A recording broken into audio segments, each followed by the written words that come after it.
قدیم زمانے میں بر صغیر میں سرکاری زبانوں کے ساتھ ساتھ مختلف علاقائی زبانیں بولی جاتی تھیں۔ یہاں پروان چڑھنے والے مذاہب نے انہی زبانوں میں اپنے مقدس لٹریچر کی ترویج کی۔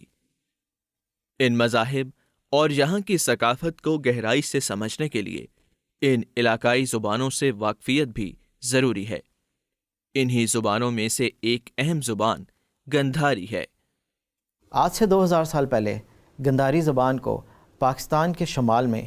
ٹیکسلا سے لے کر مشرقی افغانستان تک پذیرائی حاصل تھی۔ اس وقت اس زبان کو ایک آفیشل سٹیٹس حاصل تھا اور بدھ مت کی اشاعت کے لیے اس زبان کا استعمال ہوتا تھا۔ بعد میں جب بدھ مت کا لٹریچر اب ہمارے سامنے آیا ہے، اسی طرح مختلف مخطوطات بھی دریافت ہوئے ہیں، تو اس زبان کی طرف دوبارہ سے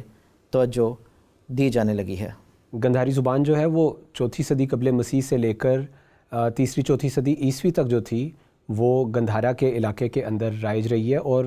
اسے علاقائی زبان ہونے کے ساتھ ساتھ ایک سرکاری زبان ہونے کی حیثیت بھی اس کو حاصل رہی ہے۔ اور پھر اس کی ایک یہ خاص بات بھی ہے کہ دیگر پراکرتوں کی طرح اس نے جو ہم آواز حروف تھے ان کو مکس نہیں کیا، بلکہ الگ الگ ان کی شناخت کو قائم رکھا۔ مثلاً جو سنسکرت کا سا، شا اور شا تھا، ان تینوں کی انفرادیت کو گندھاری زبان نے برقرار رکھا ہے، جبکہ باقی ساری پراکرتوں نے اسے ایک ہی سا میں بدل دیا ہے۔ یعنی یہ تینوں حروف جہاں پہ مختلف جگہوں پہ استعمال ہوتے تھے، تو ہر جگہ پہ باقی پراکرتوں میں صرف سا ساؤنڈ ہی سنائی دیتی ہے، لیکن گندھاری زبان نے اس کو جو ہے وہ محفوظ رکھا ہے۔ گندھارا کے علاقے میں جب ہم بات کرتے ہیں تو گندھاری زبان کو فروغ دینے میں سب سے زیادہ کردار ہمیں بدھ مت کا نظر آتا ہے، کیونکہ جو ہمیں مخطوطات ملے ہیں یا گندھاری زبان کا استعمال سکوں کے اوپر بھی ہوا ہے، اور جو پتھر کی چٹانوں کے اوپر تحریریں، احکامات، دیگر چیزیں کندہ کی گئی ہیں، ان میں بھی اس کا استعمال ہوا ہے۔ تو یہ ساری چیزیں انہوں نے مل کے جو تھا وہ گندھاری زبان کو فروغ دیا، اسے زندہ رکھا۔ بدھ مت کا مقدس لٹریچر ہے جس میں بالکل ابتدائی لٹریچر بھی موجود ہے، وہ بھی اسی زبان میں محفوظ کیا گیا، اور اب جو مخطوطے ملے ہیں وہ یہی مخطوطے خیال کیے جاتے ہیں جنہیں گندھاری زبان میں لکھا گیا ہے۔ گندھاری مخطوطوں کی دریافت 19ویں صدی کے وسط میں ہوئی۔ 1833 میں ہری پور میں خروشتی میں تحریر مخطوطے دریافت ہوئے۔ ان کے بعد گندھارا ویلی کے دوسرے حصوں اور خاص کر بامیان کے غاروں سے دریافت ہوئے ہیں۔ ان مخطوطات میں نہ صرف یہ کہ اس زبان کے متعلق ہمیں علم ہوتا ہے، بلکہ بدھ مت کے مذہبی دور کے متعلق بھی، اس کے ساتھ ساتھ جنوبی اور وسطی ایشیا میں جو مذہبی دور چلا اور جو ثقافتی طور پہ ترقیات ہوئیں، اس کا بھی ہمیں اس کے ذریعے علم ہوتا ہے۔ نیز ان مخطوطات سے اس زمانے کے متعلق، بدھ مت کے متعلق اور اس زبان کے متعلق بہت کچھ سیکھنے میں آ رہا ہے۔ گندھارا جو کہ موجودہ پاکستان اور افغانستان کے کچھ علاقوں پر مشتمل تھا، 1 صدی عیسوی میں بدھ مت کا ایک عظیم مذہبی اور ثقافتی مرکز تھا۔ یہ علاقہ تاریخی طور پر تجارت، مختلف تہذیبوں کے ملاپ اور خاص طور پر مذہبی سرگرمیوں کے حوالے سے بہت اہمیت کا حامل ہے۔ اس علاقے میں بدھ مت موریہ سلطنت کے دوران جو ہے وہ متعارف ہوا، جب اشوک اعظم بادشاہ نے اس کو فروغ دیا اور مختلف اسٹوپے اور مذہبی یادگاریں تعمیر کیں۔ بیان کیا جاتا ہے کہ 1 صدی عیسوی کا جو دور تھا کشان سلطنت کا، اس میں بدھ مذہب اس علاقے میں اپنے عروج کو پہنچ چکا تھا، اور یہی وہ دور تھا جب گندھارن آرٹ کا بھی آغاز ہوا، جس میں بدھ مت کی تعلیمات کو مختلف مجسموں اور نقش و نگار کی صورت میں جو ہے وہ ظاہر کیا گیا۔ گوتم بدھ کے مختلف مجسمے بھی تعمیر کیے گئے جو کہ ہیلینسٹک طرز پر ہوتے تھے، اور بھگوا متیا کی آمد کا شدت سے انتظار کیا جا رہا تھا، اور ہزاروں مجسمے جو ہے وہ اس علاقے میں ملے ہیں۔ براہمی زبان کے لیے استعمال ہونے والے خروشتی رسم الخط کے علاوہ ایک اور اہم رسم الخط براہمی تھا جو اس دور میں رائج تھا۔ براہمی رسم الخط کے حروف بھی بعض محققین کے مطابق خروشتی کی طرح آرامی رسم الخط سے ماخوذ ہیں۔ 1 صدی میں گندھارا میں بدھ مذہب نہ صرف ایک مذہب تھا، بلکہ یہ مختلف علمی اور ثقافتی سرگرمیوں کا مرکز بھی تھا، اور یہاں سے بدھ مت نے مختلف دوسرے ممالک مثلا چین، مشرقی اور وسطی ایشیا میں جو ہے وہ اپنی جگہ بنائی اور ایک بین الاقوامی مذہب کے رنگ اختیار کر گیا۔ گندھارا رسم الخط، جس کو عموماً ہم خروشتی رسم الخط کے نام سے بھی جانتے ہیں، یہ قدیم جنوبی ایشیا کا ایک اہم تحریری نظام تھا جس کو بنیادی طور پر گندھاری زبان کو سمجھنے کے لیے اور اس کو لکھنے کے لیے استعمال کیا جاتا تھا۔ اس کے دور کا تعلق جو ہے وہ پہلی صدی قبل مسیح سے چوتھی صدی عیسوی تک کا ہے۔ اس رسم الخط کو دائیں سے بائیں جانب تحریر کیا جاتا تھا اور اس پر آرامی اور ایرانی جو رسم الخط ہیں اس کے آثار بھی نظر آتے ہیں۔ خروشتی رسم الخط بدھ مت کے تعلیمات کے ابتدائی مخطوطات، تجارتی دستاویزات اور تاریخی متون میں استعمال ہوا ہے، اور گندھارا کی جو مختلف ثقافتی، سماجی اور مذہبی پہلو ہیں ان کو سمجھنے میں یہ اہم کردار ادا کرتا ہے۔ خروشتی رسم الخط آج کل رائج نہیں ہے، لیکن اس کا مطالعہ مختلف تحقیقی اور علمی مقاصد کو حاصل کرنے کے لیے کیا جاتا ہے تاکہ گندھارا میں موجود بدھ مت کی تاریخ اور مختلف جو وہاں پہ زبانیں تھیں ان کو سمجھنے کے لیے اس کو پڑھا جا سکے۔ گندھاری زبان کے جن مخطوطوں کی حال ہی میں دریافت ہوئی ہے یہ سب برچ بارک پہ لکھے گئے ہیں۔ برچ بارک کاغذ کی ایک ایسی قسم ہے جسے درختوں کی چھال سے تیار کیا جاتا ہے۔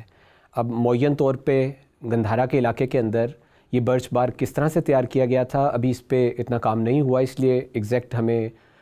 اس کا پروسیس نہیں پتہ کہ کیسے یہ پروسیس کر کے تحریر کے قابل بنایا جاتا تھا، لیکن چونکہ یہ برچ بارک جو تھا یہ جنوبی ہندوستان کے اندر بھی استعمال ہو رہا تھا یا چین کے اندر اس کی ایک قسم استعمال ہو رہی تھی، تو وہاں سے کیونکہ ادھر پروسیسنگ کا ہمیں طریقہ پتہ ہے تو ہم قیاس کر سکتے ہیں کہ یہ بھی ویسا ہی طریق ہوگا۔ اب جو مخطوطات ملے ہیں وہ دنیا کی مختلف کلیکشنز ہیں جہاں پہ موجود ہیں۔ ایک بڑا حصہ اس میں سے جو ہے، بڑا اہم حصہ جو بڑا تفصیلی متون پہ مبنی ہے، وہ اسلام آباد کے اندر جو آرکیالوجی ڈپارٹمنٹ ہے، نیشنل آرکیالوجی ڈپارٹمنٹ ہے، اس کے اندر وہ محفوظ ہیں۔ وہاں پہ ایک کنزرویشن لیب تیار کی گئی ہے، وہاں پہ ان کو محفوظ رکھا گیا ہے۔ باقاعدہ طور پہ کھدائیوں کے نتیجے میں ان کی دریافت نہیں ہوئی، بلکہ جو ٹریجر ہنٹرز تھے انہوں نے ان کو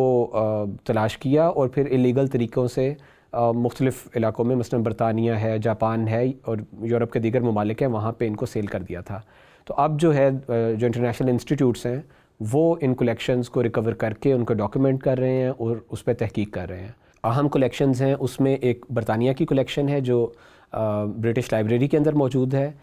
اس کے اندر جو ہے وہ سکرولز کی صورت میں یہ مخطوطے ملے ہیں، اور یہ وہی سکرولز ہیں جن کو مٹی کے مٹکوں کے اندر محفوظ کیا گیا تھا۔ اسی طرح ایک اور بڑی پرائیویٹ کلیکشن ہے جسے سینئر کلیکشن کہتے ہیں، اس کے اندر بھی جو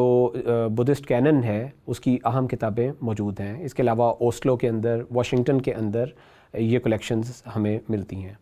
اب اس نقطے پہ اگر ہم ذرا رک کے سوچیں اور دیکھیں کہ یہ وہی زمانہ ہے، مثلا ان مخطوطوں کا وہی زمانہ لکھے جانے کا جو ڈیڈ سی سکرولز کا زمانہ تھا، یعنی پہلی صدی عیسوی کے لگ بھگ ہی قمران کے اندر صحائف لکھے جا رہے ہیں اور توماروں کی صورت میں انہیں لکھ کے مٹی کے مرتبانوں کے اندر محفوظ کیا جا رہا ہے، اور اسی زمانے کے اندر یہاں پہ بھی جو ہے وہ تومار کی شکل میں، سکرول کی شکل میں مخطوطات لکھے جا رہے ہیں۔ ایک دوسرا ہنٹ ایک یہ بھی کہ جو خروشتی رسم الخط ہے وہ آرامی رسم الخط سے ہی ماخوذ ہے، یعنی کہ واضح طور پہ اثر ہے اس کا۔ تو اس اتفاق پہ اگر ہم نظر ڈالیں تو کیا آپس میں ان کا کنیکشن ہو سکتا ہے کہ کیا وہیں سے جو لوگ ہجرت کر کے یہاں پہ آئے تھے ان کے اندر توماروں کے اوپر اپنے مقدس لٹریچر کو محفوظ کرنے کی روایت چلتی آ رہی تھی؟ ابھی اگر ہم بات کریں تو جو موجودہ سکولرز ہیں وہ اس نقطے پہ خاموش نظر آ رہے ہیں ہمیں، لیکن اگر مزید تحقیق کی جائے تو پھر جو بنی اسرائیل کے وہ قبائل جو ہجرت کر کے آئے تھے ان کی شناخت میں یہ تومار، یہ سکرولز ہمیں بڑی ہیلپ کر سکتے ہیں۔ گندھاری زبان کو سیکھنے اور گندھاری مخطوطات کا مطالعہ اور ان پر تحقیق کرنے کے لیے یونیورسٹی آف سڈنی نے ایک آن لائن ڈیٹا بیس تیار کیا ہے جس میں گندھاری گرامر، ڈکشنری اور دیگر زبانوں سے الفاظ کے موازنے کے ساتھ ساتھ گندھاری مخطوطات کو پڑھا اور سمجھا جا سکتا ہے۔ آسٹریلیا اور کینیڈا کے تعاون سے اسلام آباد کے اندر ایک کنزرویشن لیب جو ہے وہ بنائی گئی ہے جس کے اندر ان مخطوطوں کی حفاظت اور بحالی کا کام کیا جا رہا ہے، اور پھر جو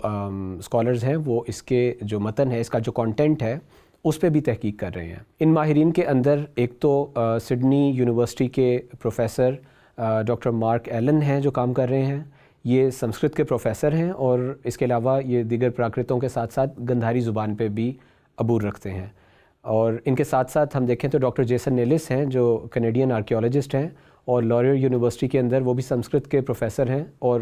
1980 کی دہائی سے وہ پاکستان، کشمیر، انڈیا اور افغانستان کے اندر جو قدیم بدھ مت ہے اس کو اسٹڈی کر رہے ہیں. تو ان دونوں ماہرین نے حال ہی میں قائد اعظم یونیورسٹی کے اندر ایک ورکشاپ کا انعقاد کروایا، جس کے اندر نہ صرف یہ کہ گندھاری مخطوطات کی اہمیت، ان کا تعارف اور ان کا جو کانٹینٹ ہے اس پہ روشنی ڈالی، بلکہ ان مخطوطوں کو پڑھنے کی مشق بھی کروائی گئی اور گندھاری زبان کا بھی ایک گہرا جو تعارف تھا وہ پیش کیا گیا. Gandharan Buddhism is mostly known through its rich material culture of Buddhist art, which you can see displayed around me, as well as the material culture, the architecture of Buddhist stupas and monasteries, which have been excavated since the 19th century, and where many inscriptions